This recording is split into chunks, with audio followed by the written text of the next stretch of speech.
आज है 23 अप्रैल और आज की इस वीडियो में हम डिस्कस करेंगे 23 अप्रैल से बनने वाले करंट अफेयर के सभी इंपॉर्टेंट क्वेश्चंस। कल की क्लास में हमने देखा था कि 16वें क्रम का विश्व भविष्य ऊर्जा शिखर सम्मेलन अबू धाबी में शुरू हुआ है। भारत के नौसेना प्रमुख जो नए बने हैं दिनेश कुमार त्रिपाठी, डीआरडीओ ने ओडिशा के चांदीपुर से आईटीसीएम क्रूज मिसाइल का सफल परीक्षण किया। भारत और उज्बेकिस्तान के सेना प्रमुख ने हाईटेक आईटी लैब का उद्घाटन किया है। वर्ल्ड लीवर डे 19 अप्रैल को मनाया गया। एनएसजी के प्रमुख बने नलिन प्रभात। एलजीबीटीक्यू कम्युनिटी के लिए जो समिति गठित की गई है इसके अध्यक्ष बनाए गए हैं कैबिनेट सेक्रेटरी राजीव गौबा। खबरों में रही लक्ष्मण तीर्थ नदी, ये कावेरी की सहायक नदी है, चर्चे में है अभी हाल ही में। और फाइनेंशियल ईयर 2024 में भारत का इलेक्ट्रॉनिक निर्यात बढ़ करके हुआ है $29.12 बिलियन। और प्रसिद्ध अभिनेता साउथ के सुपरस्टार रामचरण को वेल्स यूनिवर्सिटी जो कि इंग्लैंड में है डॉक्टरेट की मानद उपाधि से सम्मानित किया गया था। तो ये सभी क्वेश्चंस हमने कल पढ़े ही थे। शुरू करते हैं आज का हमारा पहला सवाल है हाल ही में चर्चे में रहा ड्रैगन रोटर क्राफ्ट मिशन, ये किस अंतरिक्ष संगठन से संबंधित है? तो ये संबंधित है अमेरिका की स्पेस एजेंसी नासा से। ऑप्शन नंबर बी इसका राइट आंसर हो जाएगा। तो नासा ने 3.35 अरब डॉलर के बजट के साथ शनि के चंद्रमा यानी कि शनि का जो आप कह सकते हैं उपग्रह है टाइटन पर ड्रैगन फ्लाई रोटरक्राफ्ट मिशन की पुष्टि की है, जो कि ये लॉन्च करने जा रहा है 2028 में। ये एक डुअल क्वाड कॉप्टर है जो कि रेडियो आइसोटॉप पावर सिस्टम के साथ मुख्य रूप से चंद्रमा के सरफेस यानी कि सतह पर विभिन्न स्थानों की खोज कर रहा है। ये पृथ्वी की प्रारंभिक स्थितियों यानी कि पृथ्वी का जब निर्माण हुआ था, ये एक तो ग्रह है ही, उस समय जो स्थितियां थी इससे मिलते जुलती प्रीबायोटिक रासायनिक प्रक्रियाओं की खोज करेगा। नासा फॉर्मेशन ईयर है 1958, वॉशिंगटन में हेडक्वार्टर, इसके एडमिनिस्ट्रेटर हो जाएंगे बिल नेल्सन। आप यदि ऑप्शन को रिलेट करें तो स्पेस एक्स इसका एक रॉकेट है, स्टारशिप रॉकेट। मैंने आपको पढ़ाया था दुनिया का सबसे शक्तिशाली रॉकेट जिसकी लॉन्चिंग फेल हुई थी, जिसके बाद ये और ही ज्यादा चर्चे में आया था। इसके अलावा नासा और जैक्सा दोनों से आप क्या रिलेट कर सकते हैं? इन दोनों देशों की स्पेस एजेंसीज यानी कि जो नासा है ये तो अमेरिका की स्पेस एजेंसी हुई, जैक्सा जापान की स्पेस एजेंसी दुनिया का पहला लकड़ी का सैटेलाइट ये लॉन्च करने जा रहे हैं, लिग्नोसैट प्रोब जिसका नाम है। और जो इसरो है भारत की स्पेस एजेंसी, ये चंद्रयान 4 लॉन्च करेगा जिसमें कि इंसानों को पहली बार भेजा जाएगा। और ये कब लॉन्च करेगा? 2040 तक। देखिए वैसे 2028 तक की परियोजना है सैंपल लाने की, इंसान पहली बार जाएंगे 2040 में। अगला सवाल है फ्रांसीसी कार निर्माता कंपनी है जिसका नाम है सिट्रोएन। इसने भारत में अपना ब्रांड एम्बेसडर किसे नियुक्त किया है? तो महेंद्र सिंह धोनी MSD जो कि आईपीएल में सीएसके के लिए खेलते हैं, इन्हें ही अभी हाल ही में भारत में ये जो फ्रांसीसी कार निर्माता कंपनी है सिट्रोएन, इसने अपना ब्रांड एम्बेसडर बना दिया है। इसका उद्देश्य है जो प्रतिस्पर्धी बाजार है भारतीय बाजार में स्टेलेंटिस समूह कंपनी के लिए ब्रांड पहचान को बढ़ावा देना। और आप जानते ही हैं महेंद्र सिंह धोनी किसी भी ब्रांड के यदि ब्रांड एम्बेसडर बनते हैं तो उसका वैल्यू कितना अधिक बढ़ जाता है और प्रॉफिट भी होता है कंपनी को। तो धोनी 7 करोड़ की वार्षिक फीस के साथ यानी कि ब्रांड एम्बेसडर रहेंगे, 1 साल का 7 करोड़ ये चार्ज कर रहे हैं। उस हिसाब से 2 साल के लिए ये इस कंपनी का प्रचार प्रसार करेंगे या इसे लीड करेंगे आप कह सकते हैं।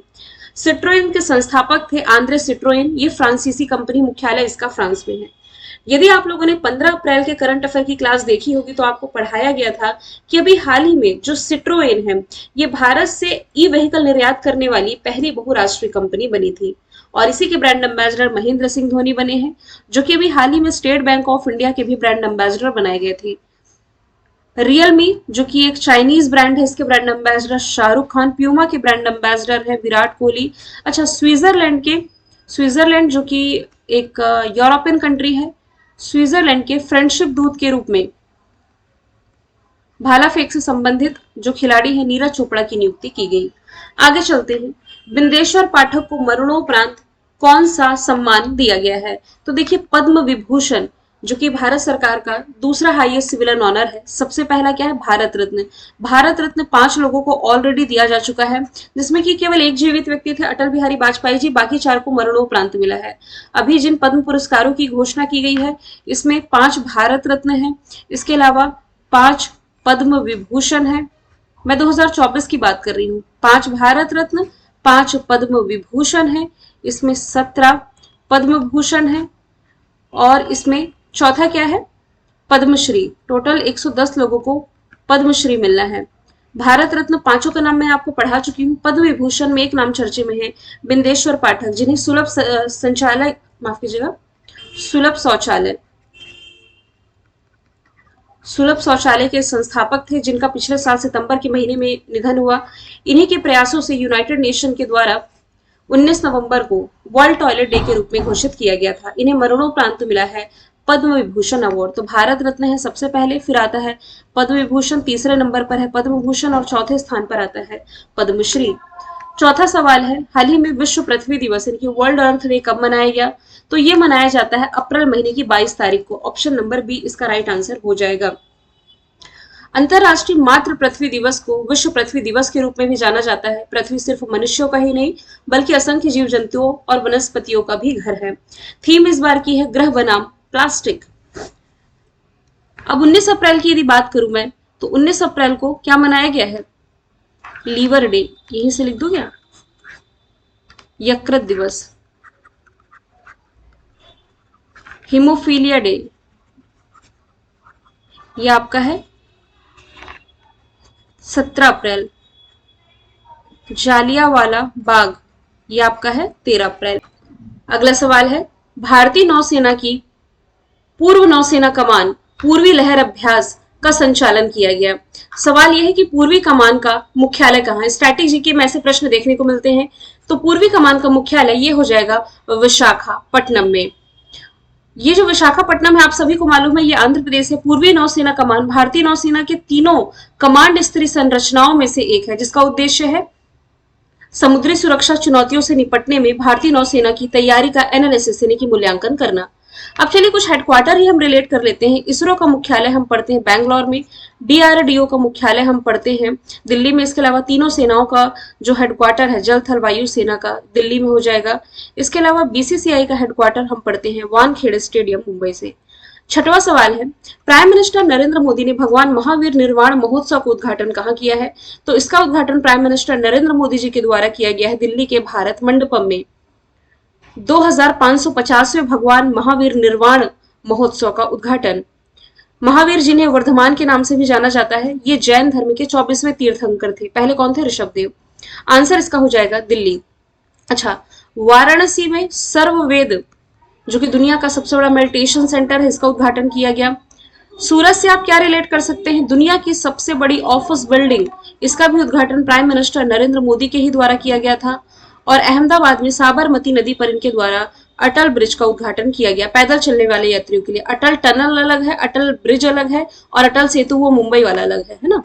सातवां सवाल है, किस भारतीय ग्रैंड मास्टर ने कैंडिडेट शतरंज टूर्नामेंट का टाइटल जीता है? तो आंसर इसका हो जाएगा डी गुकेश। 17 वर्षीय भारत के ग्रैंड मास्टर है, ये टूर्नामेंट जीत करके इन्होंने इतिहास रचा है।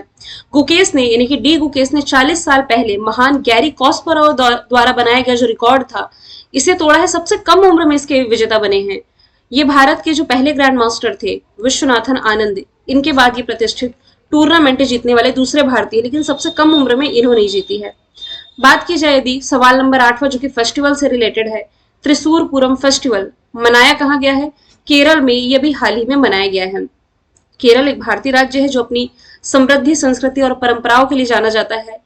ये राज्य कई धर्मों का घर है। विशेषता ये है कि विविध परिदृश्य, इलाके, रीति रिवाज, संस्कृति यहाँ पर देखने को मिलती है। हालांकि यहाँ पर एक मंदिर है जिसका नाम ही त्रिशूरपुरम मंदिर है, यहाँ पर ये फेस्टिवल मनाया जाता है। केरल से आप एक और फेस्टिवल रिलेट कर सकते हैं जिसका नाम है ओणम। एक फेस्टिवल है पोंगल और जल्लीकट्टू, ये आप रिलेट करेंगे तो ये तमिलनाडु का फेस्टिवल है। गुजरात से अंतरराष्ट्रीय पतंग फेस्टिवल, काइट फेस्टिवल मनाया जाता है।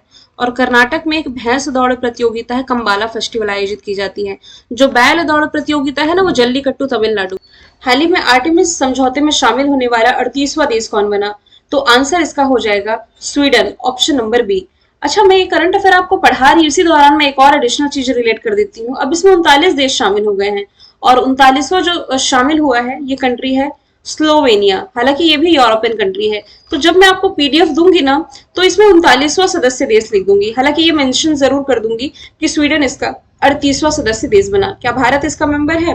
देखिए, भारत जो है ना आठवें समझौते पर हस्ताक्षर करने वाला 27वां देश है, ये आप याद रखें। वर्तमान में यदि आप देख रहे होंगे तो ये आठवें समझौता ऐसे समय में हुआ है जब नई अंतरिक्ष दौड़े गर्म हो रही है। साइंस एंड टेक्नोलॉजी के क्षेत्र में इस देश ने ये लॉन्च कर दिया, उस देश ने ये लॉन्च कर दिया, आए दिन हम पढ़ते रहते हैं। तो वर्तमान में अमेरिका, भारत और जापान समझौते पर हस्ताक्षर करने वाले एकमात्र अग्रणी अंतरिक्ष यात्री देश है जो इसमें कुछ खास इंटरेस्ट ले रहे हैं। स्वीडन 38वां बना है, स्लोवेनिया बना है 39वां। स्वीडन, जिसकी लोकेशन आप यहां देख सकते हैं, इसकी कैपिटल हो जाएगी स्टॉकहोम, करेंसी हो जाएगी स्वीडिश क्रोना, प्रधानमंत्री उल्फ क्रिस्टन बन गए हैं। अब 39वां कंट्री तो मैं मेंशन कर दूंगी। यहां पर यदि मैं ऑप्शन की बात करूं, पूर्वी तिमोर, ये आसियान में शामिल 11वां मेंबर कंट्री बनने जा रहा है, association of south east Asian nation में शामिल। संघाई कॉर्पोरेशन ऑर्गेनाइजेशन में ईरान शामिल हुआ। यूनेस्को में फिर से शामिल हो चुका है अमेरिका। अब 10वां सवाल मैंने रिवीजन कर रखा है, भारत पे ने अपना नया सीईओ किसे बनाया है? तो आंसर इसका नलिन नेगी है। भारत पे की स्थापना 2018 में अश्नीर ग्रोवर शाश्वत नकरानी ने की थी, दिल्ली में, जिसका मुख्यालय है। नीति आयोग के सीईओ हैं बीवीआर सुब्रमण्यम, शक्तिकांत दास है आरबीआई के गवर्नर, यूट्यूब के सीईओ हैं भारतीय मूल के नील मोहन।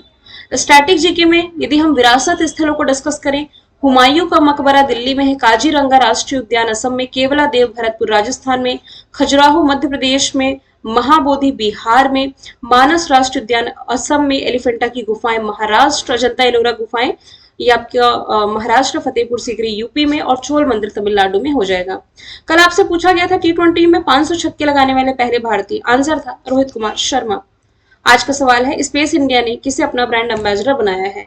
इसका आंसर जो भी है कमेंट बॉक्स में बताइए। हम मिलेंगे नेक्स्ट वीडियो में। Thank you so much.